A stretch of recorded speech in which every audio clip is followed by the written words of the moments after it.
Mom spent months searching for my brother. Then she sealed the doors.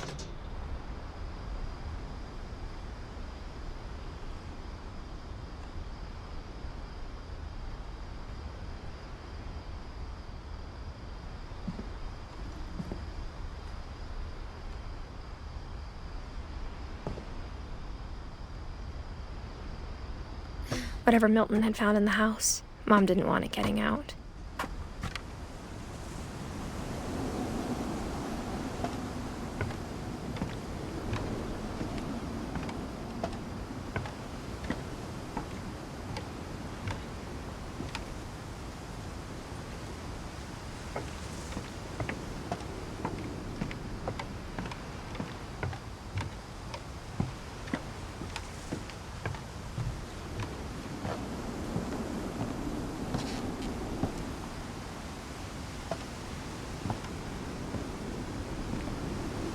Mom definitely blamed Edie, but I think Louis blamed himself.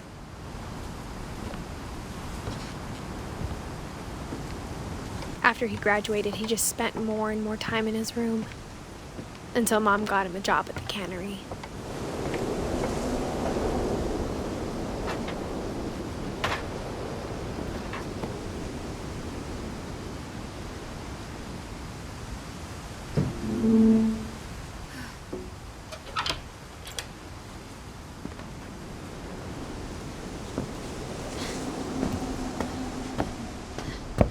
Louis's room smelled very, very familiar. That part of him lived on.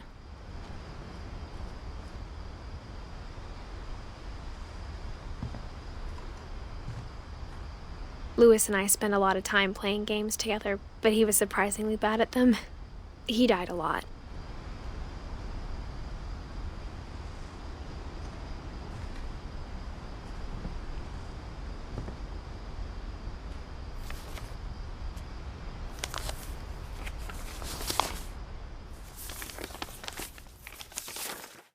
Dear Mrs. Finch, as Lewis's psychiatrist, I can understand your desire for an explanation. As I see it, the trouble began in January, shortly after we convinced your son to seek treatment for substance abuse. Newly sober, I believe Louis first noticed the monotony of his daily life.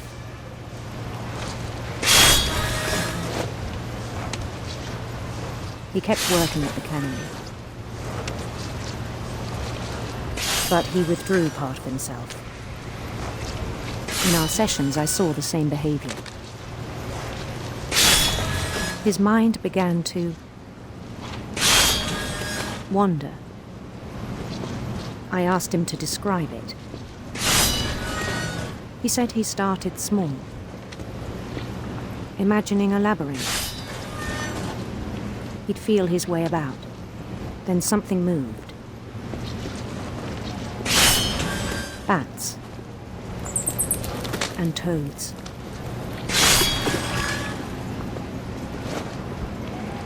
And things that have not names. He knew it was all in his head. But he took it very seriously. I had hoped he'd find himself.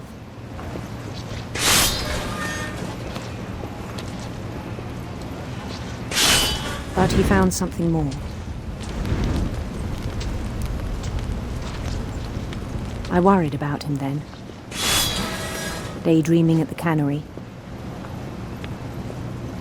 I spoke with his boss. But he said Louis had become a model employee. Methodical, tireless, focused. Like a whole new Louis. So I let him go on.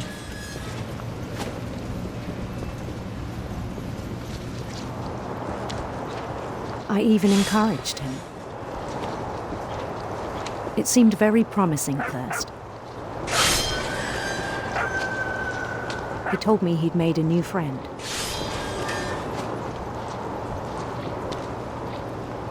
On the edge of a city he named Louis Topia.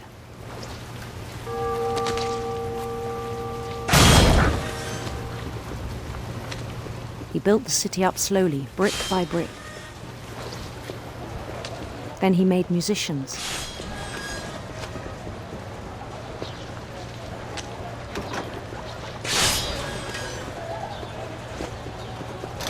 And songs for them to play. He talked about starting a band. And he was always humming something. Every day his imagination grew stronger.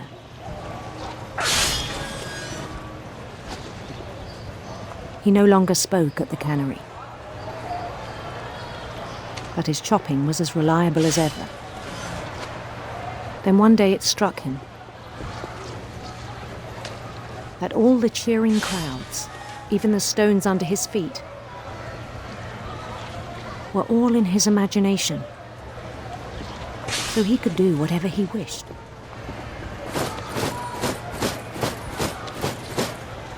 He held an election for mayor. And he won.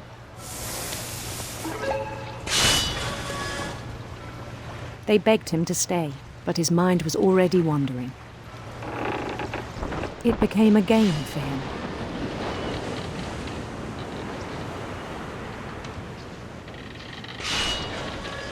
He'd conquer a city, then immediately push on. New Louisville. St. Louis. He started drifting away from our reality.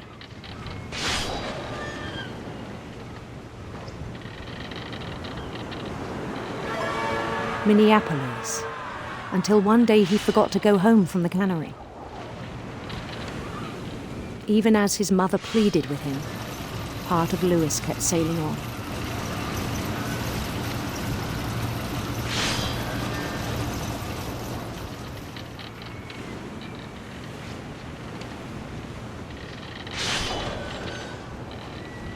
In Louisburg, he heard rumors of a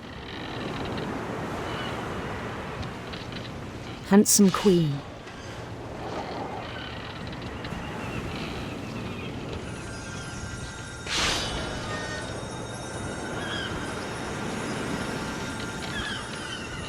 The queen was on her own quest for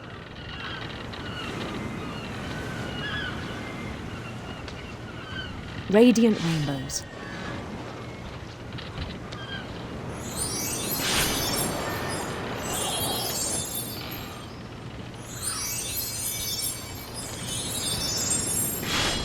He followed the sound of her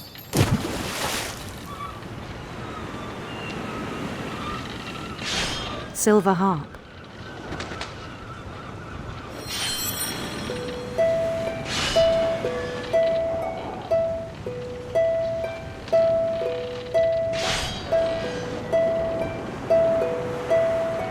His chase led him to a golden palace east of the sun and west of the moon. Even then, his logic remained sound. He knew the world was all in his imagination.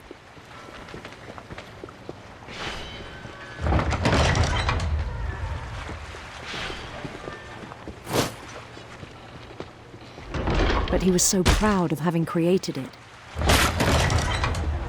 In his own eyes, he'd become something greater than a king.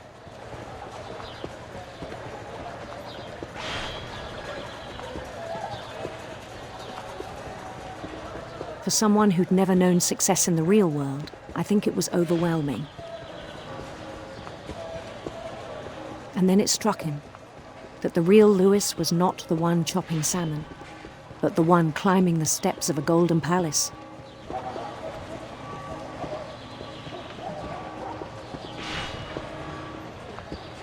My imagination is as real as my body, he told me. It was hard to argue with him.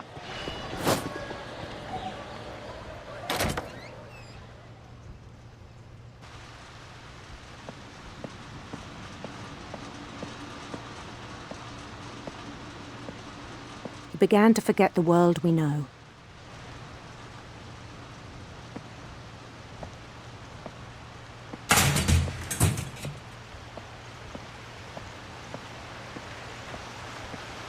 I think it pained him to remember Lewis, the cannery worker.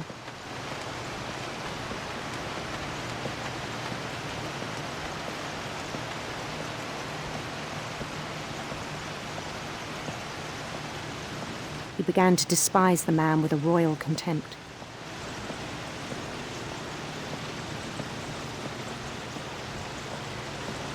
I still thought I could save him.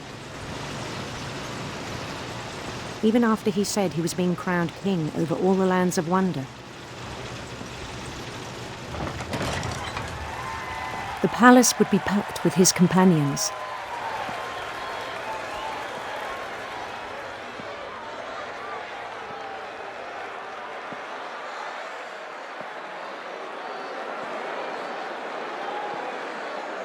Including the wise Calico who'd insisted on advising him.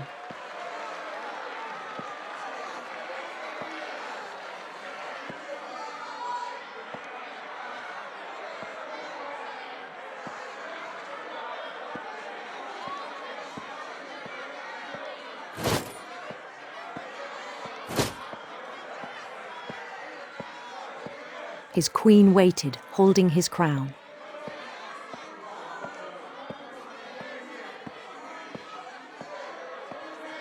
There was only one thing left to do.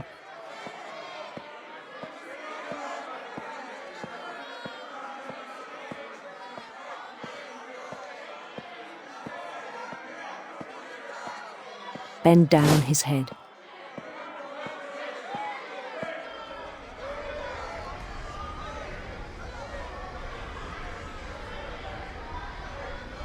And the rest I think you know.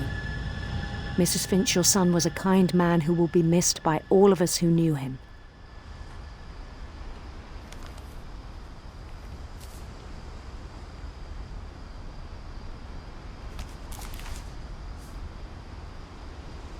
My brother was really cool. I wish you could have met him.